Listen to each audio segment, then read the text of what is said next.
So here what we had was the energy levels of the electrons in the Bohr model. This was our equation that we came up with for the energy that an electron has in any given level. There's this constant in here, minus 13.6 eV.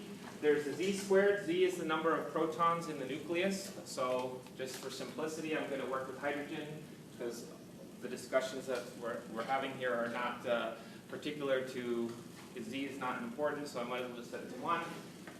And then n squared, these are the energy levels. N can be any integer. So if you plug in n equals 1, the energy is minus 13.6 eV. So that's down here, n equals 1. That's called the ground state. That is the lowest energy level. And then the higher energy levels, I know it's paradoxical, but energy is increasing going this way. So the energy is increasing. So they're negative values climbing up towards 0. So you can kind of think of it as you're digging yourself out of a hole. Okay? So normally when we think of numbers increasing, we don't think of them getting less negative. But certainly if you looked on the number line, if you start off at a negative value and you go towards 0, that's increasing. Okay? And by the time we plug in n equals infinity, any integer will do, and arbitrarily large integer is fine. That, of course, is going to divide this by a very large number. That's going to make the energy equal to 0. Okay? So we talked about what it takes to take the electrons from these energy levels into different energy levels. So if you want to, say, have an electron jump from the ground state up till n equals 2, what's required is for just the right energy to become available for it to get up there, and that comes from some kind of photon. So let's say we have a photon coming in, it gets absorbed by that electron, and up it goes. So basically, if the energy in a photon is exactly equal to the energy change required by that electron, you get that that particular photon will get absorbed. Its energy is used to help the electron make a jump. So that photon will be uptaken by the hydrogen atom. It will not pass right through, and so it will be missing from the absorption spectrum. So the absorption spectrum is basically all the colors that got passed on that the hydrogen didn't want. So most of the colors are in the absorption spectrum with a few black lines missing. And those black lines are from the photons that the hydrogen said, I'll take that. And then we have also, of course, talked about when you fall back down, just like you throw a ball up in the air, what goes up must come down. Then that photon comes back out again. So again, it's kind of weird. Where does the photon go and where does it reappear from? Don't ask that question. Because it's like it's a little trapped inside the electron or something. Well, no one really knows how to think about that. So when it falls back down, then it comes the photon will come back out. And of course, it doesn't remember which direction it's originally going, so it kind of be sprayed randomly in all directions. And so that's where what we call the emission spectrum comes from. So you see these particular photons of particular frequencies that are taken out of the absorption spectrum reappear exactly in the emission spectrum. So the one thing that I have left to do here is what if we start jumping to these very high levels? Well, one thing that you notice is that the rungs on the ladder here, the allowed energy levels, are quite far spaced at the bottom. So there's a lot of there's a lot of photons which are not having the right energy to help the electron step up the rungs of the ladder, but they get closer and closer spaced as you go over here. So let's ask about jumps that are higher to some of these energy levels. So first of all, what you notice is up there is that the rungs of the ladder get very closely spaced. So they're going back to basically being continuous. You can have any energy that you want. So we've always thought of energy from when we first introduced it in Physics 1 is you can have any energy you want. And it was kind of a surprise to find out that certain energy levels aren't allowed. They become quantized, they're like rungs on a ladder. But just because energy is quantized sometimes doesn't mean it's always quantized. So what we have is that while energy is, there's only certain energies allowed with wide gaps in between them, those steps start to become very close together. And what I want to examine is, what is this energy level all about, this E equals 0? So, 0, what does that mean? Well, remember how we originally got this energy for the electron? We talked about Ke plus Pe, right?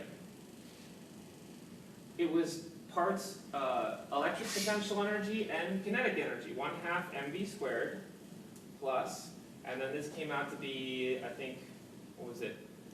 Minus Ke squared over r squared for a hydrogen.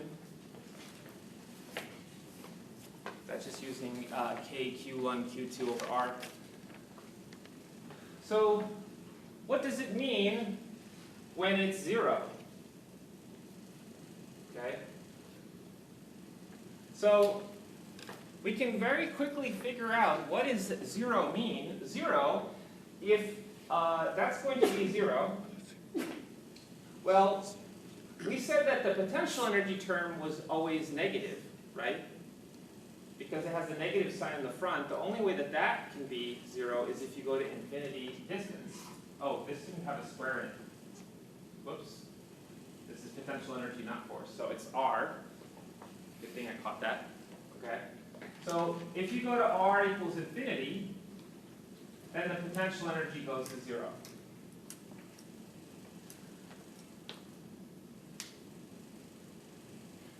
And if your speed is 0, then the kinetic energy goes to 0.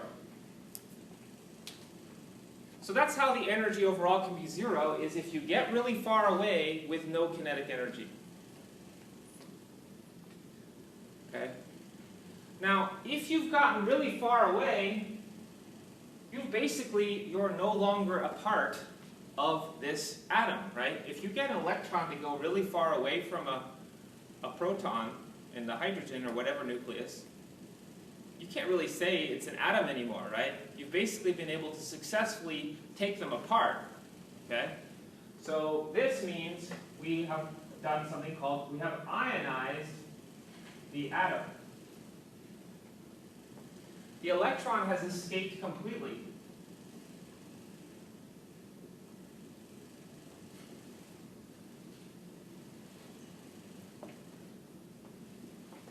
So when you knock an electron up into the E equals 0 energy level, what you've actually done is you've put so much energy into that electron based on some really energetic photon that you've basically been able to pop that electron completely off. So it looks like this. You have your nucleus, you have your electron, which is going around. It has some distance r, it has some speed v. And what you've done is you've sent in this massive wrecking ball of a photon, and when it hits that electron, it just leaves. It's ionized. So basically, you've bumped it to such a high energy level that it's just gone. It's not going to fall back down. So if you throw an electron up a little bit, it'll fall back down, right? If you throw a ball up in the air, it has to come down. But you can imagine throwing a ball up in the air so hard that it just leaves, right? You just throw it into the deep space, right? So that's what we're talking about here. It is possible to give something so much energy that it actually leaves entirely. If you don't give it enough energy, so these lower energy photons, they're just going to bump it up an energy level, 2 or 3, whatever, but it'll fall back down. But if you throw it up to the 0 energy level, it's basically gone, okay? So, let's take a look why does it have to have 0 speed? Well, it doesn't have to have 0 speed, but that's the minimum speed. Of course, you have to make it out to far, far away without having any extra energy at all. It is possible that it still has a parting gift left over, kinetic energy, right? The only reason why V is 0 in this formula is because, of course, when we plugged in here, that's how we got this equation, was when we plugged in R and V, we plugged in the R and V that were required for being a successful orbit. So V was some number over times Z over N, and again, the number's not important. And then R was some number times N squared over Z. So, if we examine those, of course, when you go to n equals infinity, you do see that you've escaped, right? N equals infinity, it's nice to see that it comes out that what's your radius of orbit? It's very, very far away, right? You've basically, you've left. But you can also see that as n goes to infinity, the speed goes to 0. Now, why does the speed go to 0? It's because if you were to draw these orbits, I guess let me clear some space.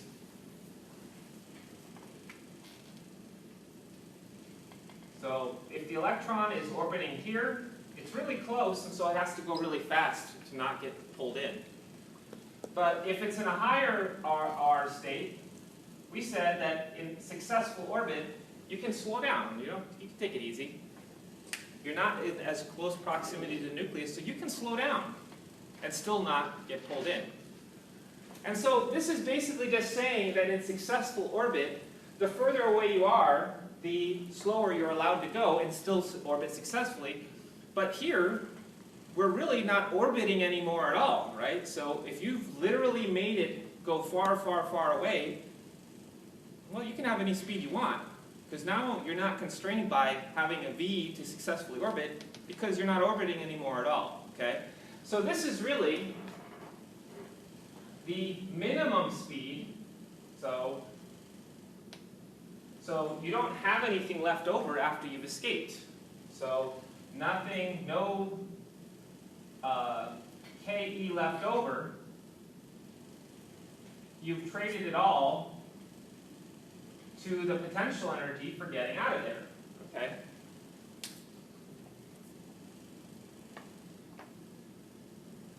But here's the thing.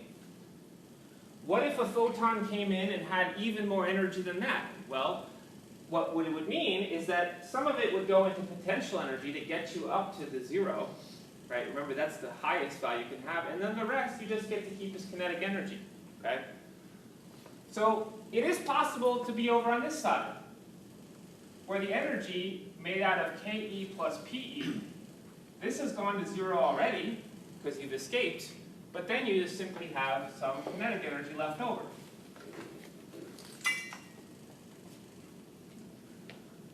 So these I will give different names. I guess let me put them over here, and I guess I'll do it in a different color.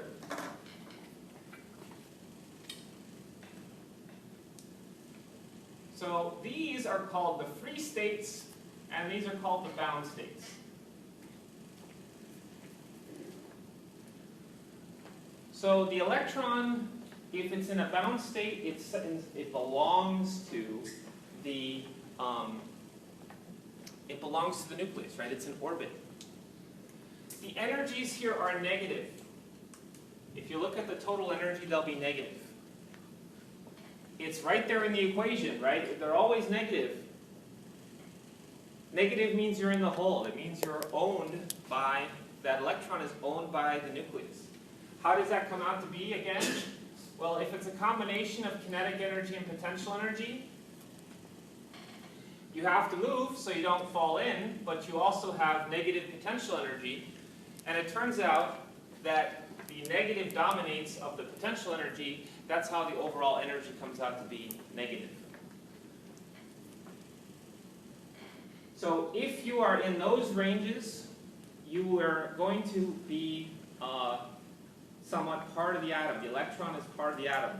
If we're over here, the electron is free. It's escaped from jail. So there, the energies are positive. And again, how is that? Well, kinetic energy plus potential energy.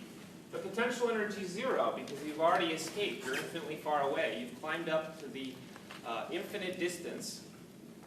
And if you plug in R equals infinity, you'll get a potential energy of zero. And you can have extra kinetic energy if you want to, and that's, of course, where the positive energies come from. So that's the quickest way to ask somebody, okay, is this electron part of the atom or is it not part of the atom? Well, if the overall energy is negative, it's bound. If it's positive, it's free. And the borderline, of course, between positive and negative numbers is zero.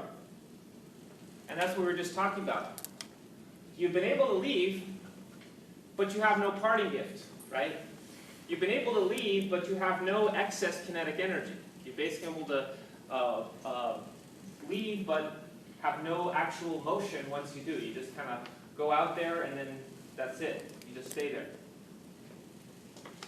So you might ask, is zero part of the bound state or the free state? Seems kind of like it's the nether region between. I guess I would say that it's more part of the free state, because whether the energy is zero or positive, you have left. The electron has left the atom. The only difference is that with zero energy, it has no kinetic energy left once it's gone. And for the positives, it does. Okay? So out here, you can have any energy you want. Okay? There's no restriction. All the quantization conditions are gone. You have your electrons just flying around. You want this speed? Go for it. You want this speed? Go for it. Okay? So energy is not quantized out there. An electron can have any kinetic energy it wants. So again, energy is quantized sometimes, but it's not always quantized. In fact, you can see here, while there are these big steps of energy that you're allowed to be on, but no others, those steps get closer and closer and closer and closer together, and really in anticipation of being able to have whatever energy you want when you're free. Okay? So this is kind of a misnomer, because really the energy levels get closer and closer together, and this whole thing should be black, I guess, right? Indicating that out here you can have any energy you want. Right? They get closer and closer together. It's just no one wants to see a bunch of black scribbles, right? So we just switched to coloring it white instead. So the energy levels are quantized, getting closer and closer together until you're almost free, and then when you're free, you can have any energy you want. Okay? So here, in bound states, energy is quantized. You can have just whatever energy you want. And out here, you can have any continuous energy value you want. Okay? So, we should probably do an equation which would accurately describe what happens when you ionize something.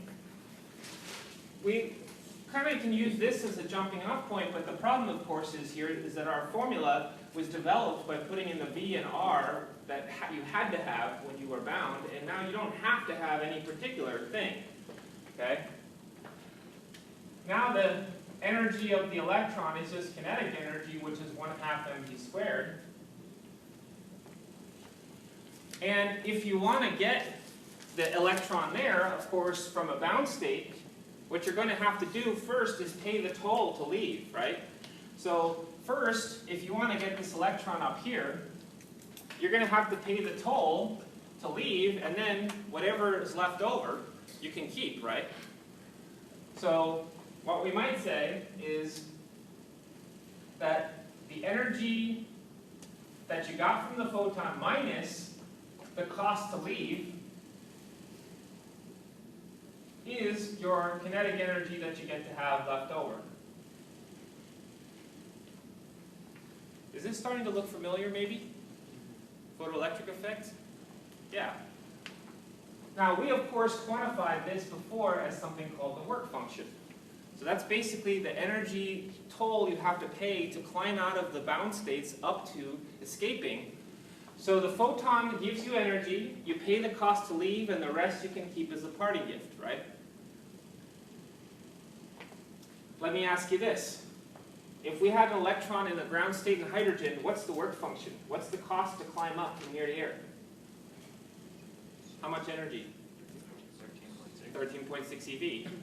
So you could actually say that the work function for hydrogen in ground state is 13.6 eV. It's actually kind of cool because we can, in this particular instance, talk about how the work function is arrived at. It is literally just the difference in the energy level from what it costs to get from an initial of 1 to n final of infinity.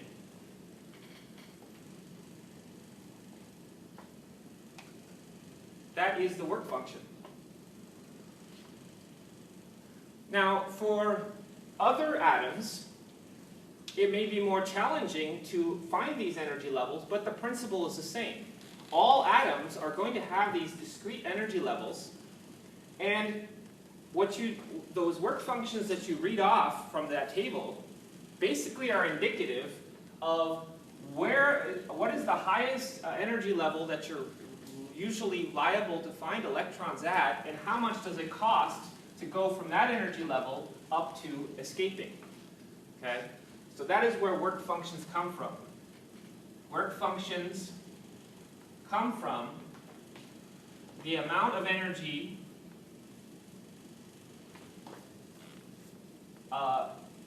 that it costs for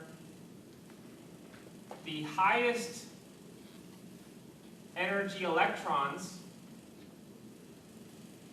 in the atom that you're liable to be found. You'll oftentimes find electrons at different energy levels. But you're looking for the amount of energy it costs for the highest energy electrons in an atom to go to n equals infinity, which is to escape.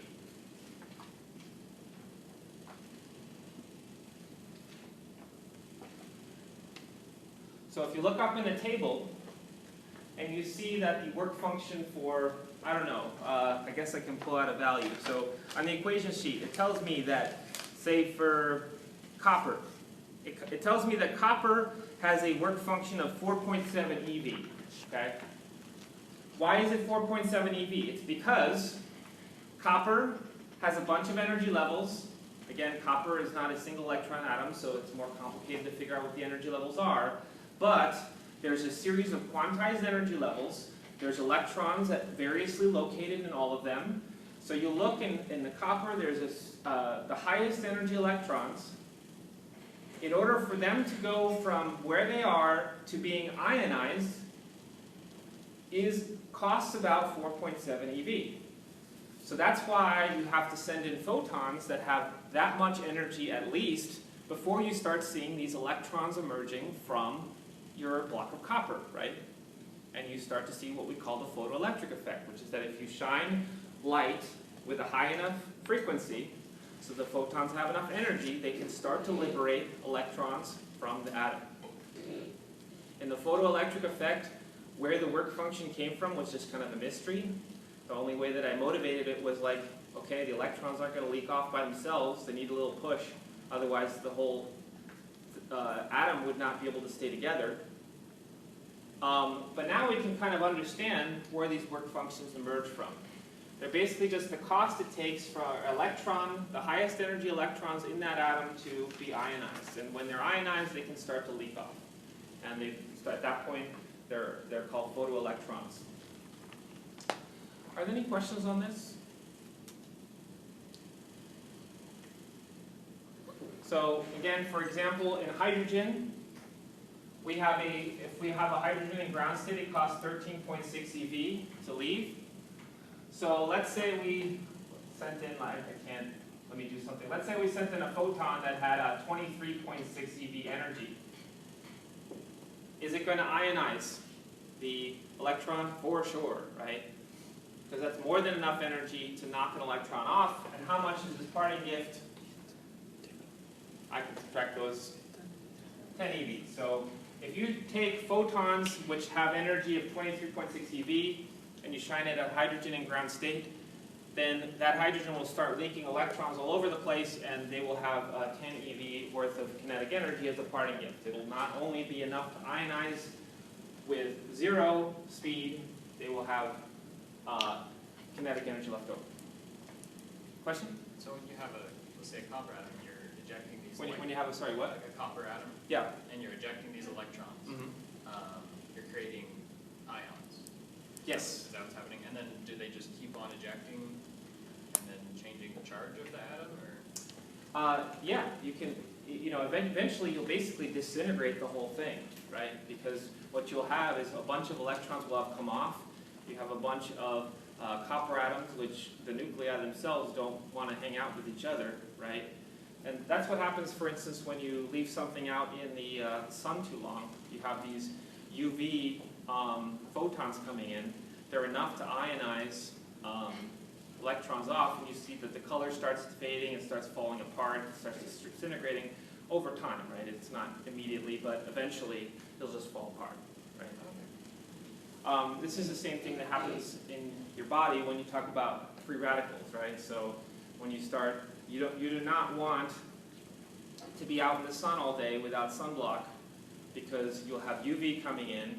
UV is those have a high enough energy, those photons, that they can literally knock electrons off of the atoms that you have, and you do not want a bunch of rogue charges just floating around your body. They can do damage, right? So you can get, skin cancer or whatever, right? Your immune system actually works by purposely creating these free charges and using them to destroy things that it wants to destroy, but you do not want that to be happening willy-nilly, right? Okay, so that's pretty much it. Really the only thing I added to the discussion today, I feel like it was a little bit long-winded, but the whole point is that if the energy is not enough, it will either get passed on completely, or it'll jump up to one of these other rungs and then fall back down, but you can knock them off completely. And up there, in these free states, the energy is no longer quantized. If you have any extra energy left over, you just keep it as kinetic energy. Of course, you got to pay the toll first to get out of there, climb out of that hole of a bound state. So the next thing I want to talk about, this is something that is just a little bit of a touch advanced, but it's just a little bit of a synthesis of things we've been talking about. We've talked about photons, right, which is light as a particle, and we've talked about the double slit experiment, right? So we have this, so let's talk about the quantum double slit.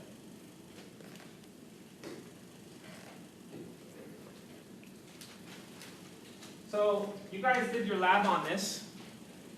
And of course, the analysis of the double slit interference pattern you get, right? You get your bright, dark, right, alternating on the screen.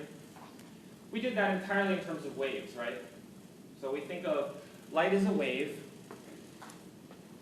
And so that means that light is simultaneously coming out of one slit, coming out of the other slit. And when they interact here on the screen, that's what causes your brights and your darks, right? So if we then think of light as a particle, it shouldn't bother you too much, because normal light that like for instance the light that you used in your experiment, your laser light, has just millions of photons at once. So if we think of light as like kind of a sandblaster, if we have plenty of photons to use, it shouldn't bother you to say, okay, well we have just a bunch of photons coming out of this slit and a bunch of photons coming out of this slit, and those are constructively and destructively interfering. But here, let me pose something. I'm going to go to very, very low intensity light. So what we learned, of course, is that that can be used to control the rate of photons, and I might send in maybe 1 photon per second, or maybe 1 photon per minute, 1 photon per hour. The point is that whatever satisfies you to think of it as one at a time, we're going to do that. So, here's what we do. We kind of shoot one photon at a time toward the general region of the slits. And, of course, we're not going to get the whole pattern here. The photon goes through the slits and, you know, it either goes through one slit or the other. It's just one photon, right? And then it lands somewhere on the screen. And so let's just say, you know, blip, it lands right there. And then we do it with another one, and we get blip, it lands right there. Okay? And we do this, let's say we have the screen be like a photographic plate, where we just gradually do a time exposure of where all these photons land. Okay? So what we're going to find is this. So we'll find certain places where the photons tend to fall way more often. We get a very bright exposure, so that's kind of like our constructive spots. And then there are other spots where the photons tend to never fall. So basically we get a reconstruction of the interference pattern of brights and darks by over time exposing the film that I put on the screen to one photon at a time. So then you look at that and go, what? How is that an interference pattern? There's one photon at a time. It goes through one slit or the other. What is it interfering with? The whole purpose of interference was that you have two things that are interacting with each other, but this is one photon at a time. It goes through one slit or the other. It can't divide. This is a single photon, a single element of light. So you say, I'm going to get to the bottom of this. All right? I am going to carefully inspect and figure out what that photon is doing. Is it going through one slit? Is it going through the other? Is it doing something weird where it somehow subdivides into two pieces? So just to represent that, I'm going to put a little magnifying glass there, although obviously magnifying glass is not going to be enough. But that's just a signal that I'm going to get to the bottom of this. And sure enough, as I watch these photons going through, sometimes you see it going through the top, sometimes you see it going through the bottom. Sometimes it goes to the top roughly about 50% of the time, bottom about 50% of the time. And you go, okay, well, nothing amiss here. And then you look back over at the screen, and the interference pattern is gone. It's not there. Then you take your magnifying glass away, say, I don't know what's going on with the photons, and then you see the interference pattern come back. So something in nature is saying you can't have both. You can either know for certain where each photon went, or you can see the interference pattern, but not both. So, what the heck is going on here? Well, it's tough, but I'm going to try to explain. When you are measuring where the photons are going, that's not free. Okay? There's a cost associated with that. We don't normally think of that. That when we look at something, that we fundamentally alter the thing we're looking at.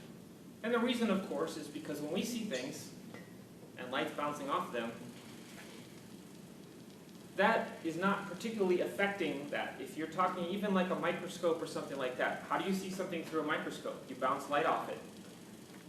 So you're bouncing light off tiniest things, right? Cells and whatever, germs, viruses, but photons are even smaller still. So if you bounce a photon off of one virus doesn't really get that all, affected. But when you get down to the really small scale, the things that you have to measure and observe things with are as big as the things you're trying to observe themselves. So let me give you an analogy that if we can scale this up to everyday life. Okay? So you go to some running track, okay, and you're going to stand in the middle of the track. And someone says, hey, I want you to tell me where the runners are. The runners are just doing laps all around. You say, oh, there's a runner, there's a runner, there's a runner. Why is that? Because the light is bouncing off those runners and it's coming to you, and you say, there's the runner. But light bouncing off a runner does not affect the runner, okay? So let's say, well, okay, you're not allowed to use light to see where the runners are. You're going to put a blindfold on you. And the only way you have to figure out where the runners are is someone's going to give you a big box of bowling balls, okay? So you have your blindfold on, you grab a bowling ball, and you go, and you throw it over there, and you listen. Okay, no runner over there. Then you take another bowling ball, throw it over there, and you hear, ow! Why'd you throw a bowling ball at me? You go, okay, there's a runner over there. So you know that that runner is there, but you've fundamentally altered what they're doing. Now instead of running, they're lying on the ground because you got hit with a bowling ball. So when you get to the atomic scale, the things you have to measure what's going on are as big as the things themselves. So what's happening here, when you're measuring this, you are actually fundamentally altering what happened. And that is why the interference pattern disappears when you are insistent on knowing what happened here. So only if you leave these photons alone and you don't try to measure which slit it went through, only then will the interference pattern be undisturbed. So this comes up to a fundamental thing in nature. It's called the Heisenberg uncertainty principle.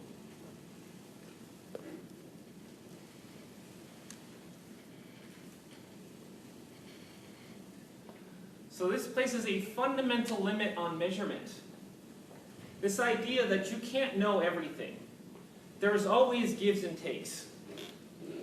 It's applied to many systems, including this one. This one says you cannot simultaneously know which slit the photon went through and observe the interference pattern. You have to choose.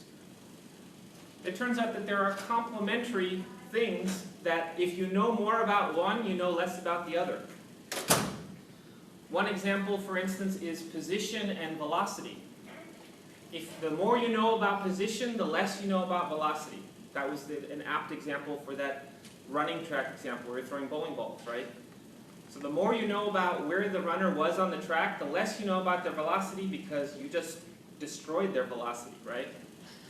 So there's the old joke about Heisenberg is driving his car and a cop pulls him over and says, you know you were going 70 miles an hour back there, and he goes, oh no, I don't know where I am now, okay?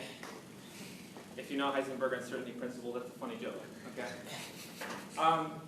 So what do we do here? Is there any way to get out of this intractable situation? Well, this is where we get to something called quantum mechanics, which pulls some real strange trickery, and here's what we do. We do have interference. Good old interference like we had before. But these things are not waves in the conventional sense, they're probability waves. So, probability waves. You may have heard this called a wave function, okay? So, if you get seriously into the study of chemistry, you cannot avoid this. So what we do is we say that there are two waves here. There's a 50% probability wave and a 50% probability wave that are interfering. That is what's causing the interference. It's the uncertainty that you don't know which slit the photon went through. There's a 50% chance it went through one and a 50% chance it went through the other. And that is what we say interferes. But if you insist on knowing which slit it went through, then here's the problem.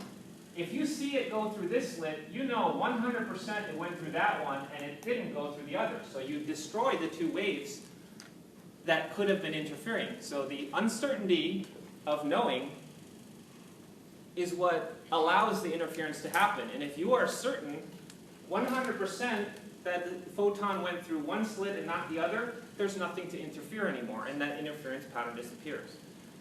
So I'm hesitant to ask if there are any questions because you really should have some questions about the fundamental nature of our reality.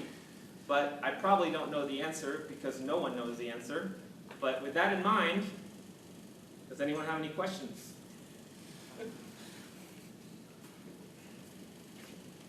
So So you're basically treating one photon like two waves. Is that? That's right. I'm giving the photon a probability of going through two different places, 50-50%.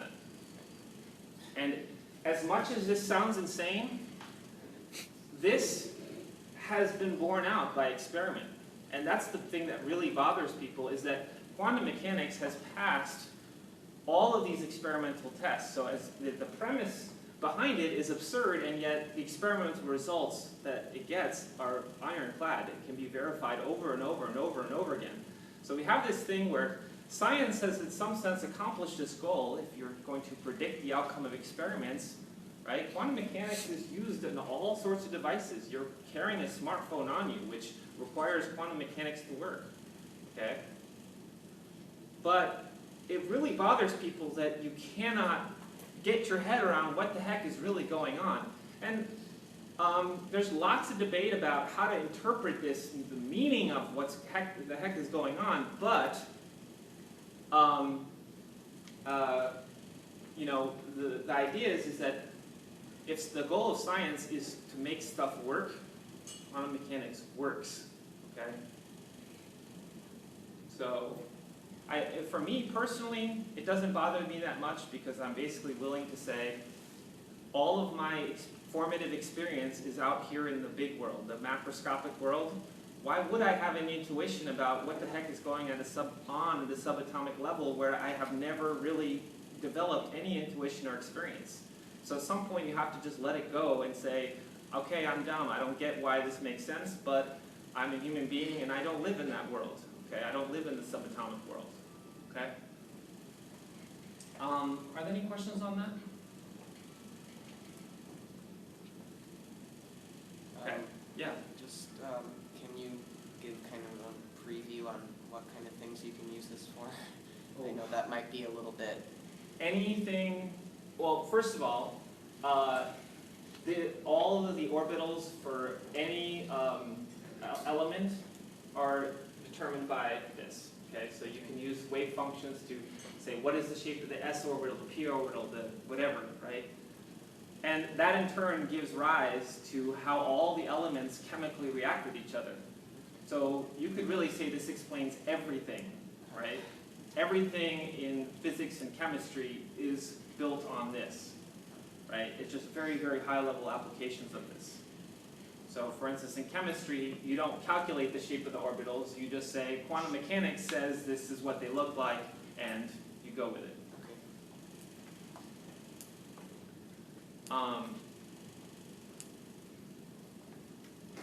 Okay, so on that weird note, obviously not a whole lot I can ask you about this, but maybe a little something, okay, just the general gist of what's happening.